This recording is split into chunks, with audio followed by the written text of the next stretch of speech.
Hello, good evening. My name is Laura Abalo, she said, and I graduated in 1999, so that was quite a long time ago. And it's been quite a time since I've been here, so it's really emotional to be here. I'm going to talk to you about my journey, about my dream, what it was, and what it took for me to achieve that journey.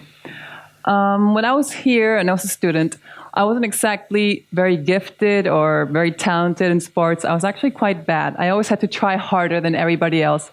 I had excellent PE teachers. I think some are still here. Alejandra Guerrero, Mariana Fernandez, and Senyo, who's definitely not here. But I always, I was actually pretty much the worst. So it was never natural talent. When I got to middle school, I started joining sports. And the one I started, obviously, I'm really tall, was basketball. And I didn't even know what basketball was. So I went, and I was in middle school, and the high school girls were teaching me how to shoot. And I made all my shots, beginner's luck.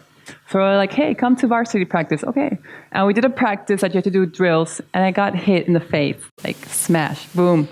Okay, so I went back to like normal people.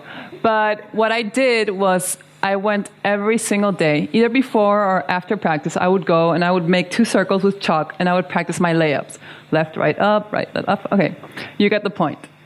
But I was never like the gifted, the talented. However, that season I was gifted and I got the award of the most valuable player. So effort does do something to you. I actually finished high school, and like most of you, you don't really know what to do. You don't really know what you're going to study. But I just really knew that sport was my thing. And it wasn't after high school that I started rowing. Most of you probably don't even know what rowing is. At least in the States it's big. In Argentina it's not big. So I didn't know what rowing was, but I came to the sport and I loved it. So I'm going to show you a little bit of what rowing looks like. I'm the one in the back with the long hair. And that's the actual boat that I went to the Olympic Games. And they were training in Mexico. So pretty much you get the idea that rowing is always the same movement. So it was quite easy because I'm not a really gifted person. So doing the same thing all over and over again was pretty much easy. It's not. But pretty much you get the idea of rowing. There we're doing technical exercise, but it's a really physical sport.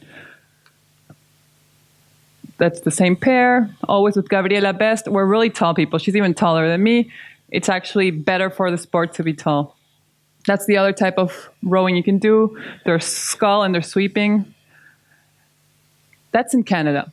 But actually, Gabriela and I were the only tall girls in Argentina. We both rowed in the single sculls, which is an individual boat.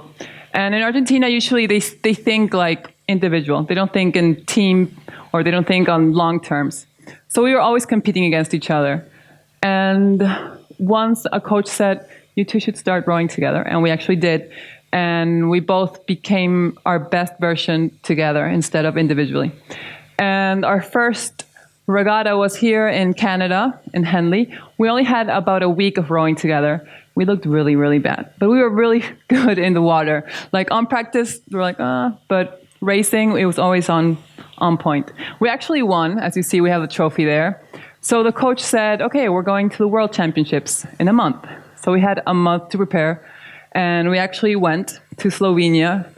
It's a great country. It's beautiful. The year before the Olympics, so this was 2011, you have one chance to qualify for the Olympic Games in the World Championships. We only had 1 month together, so that was pretty a big shot. We didn't make it. We had an awesome race at the semifinal.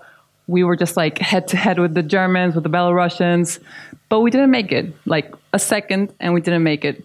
So I was devastated. I was crying. I was just like, no, we're so bad.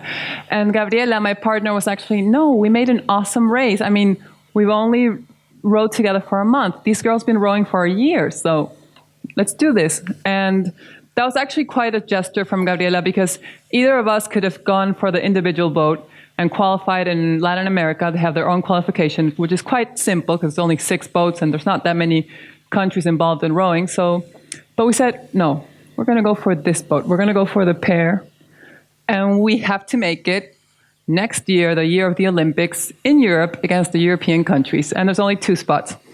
So that was quite a challenge, but I'm always up for a good challenge. here is the Pan American Games, which were after Slovenia.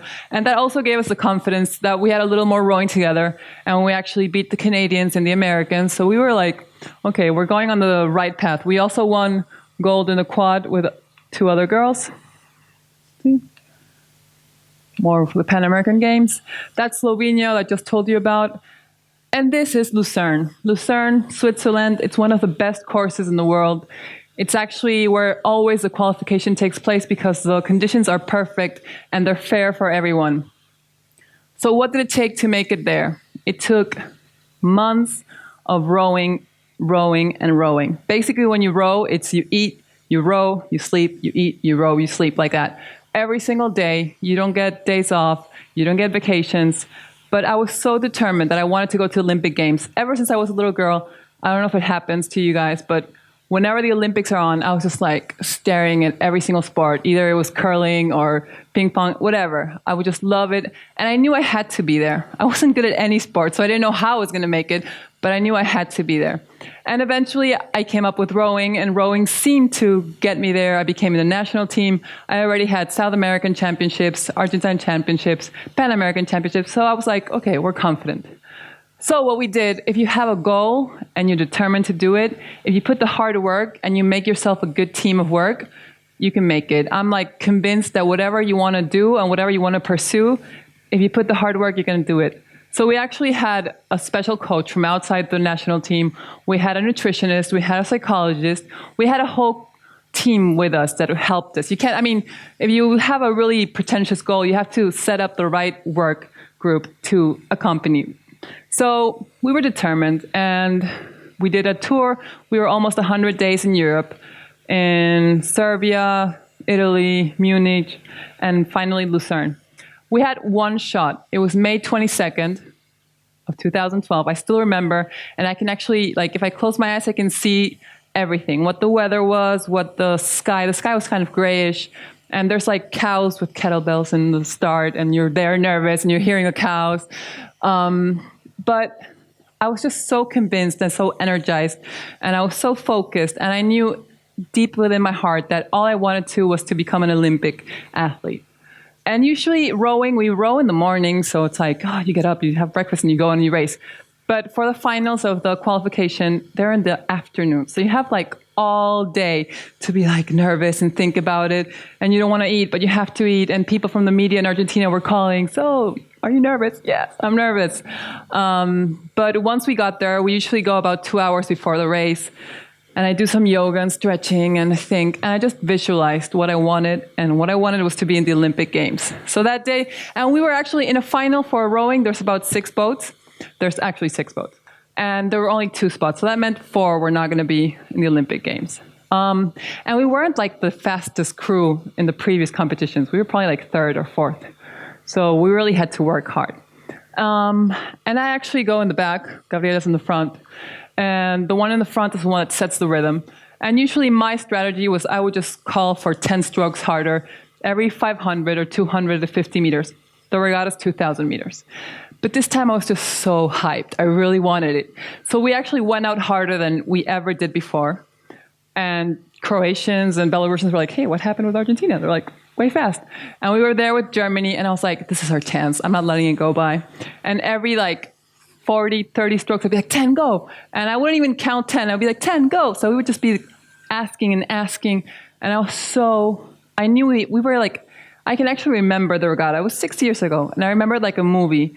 And then we were like halfway through the regatta. We were there in 2nd place. I was like, yes, we're doing this. And then we were in the last 500. And I was just thinking, come on, don't screw up. Last 500, you're an Olympic athlete, come on. And we actually did it. Germany came in first. We came in second. And all I could remember was just screaming, looking up, saying thank you to the universe, because after all the hard work, we actually made it. And then my teammate just kind of like passed out. But we were just really, really emotional. That's the hug. And then there's the Olympic Games.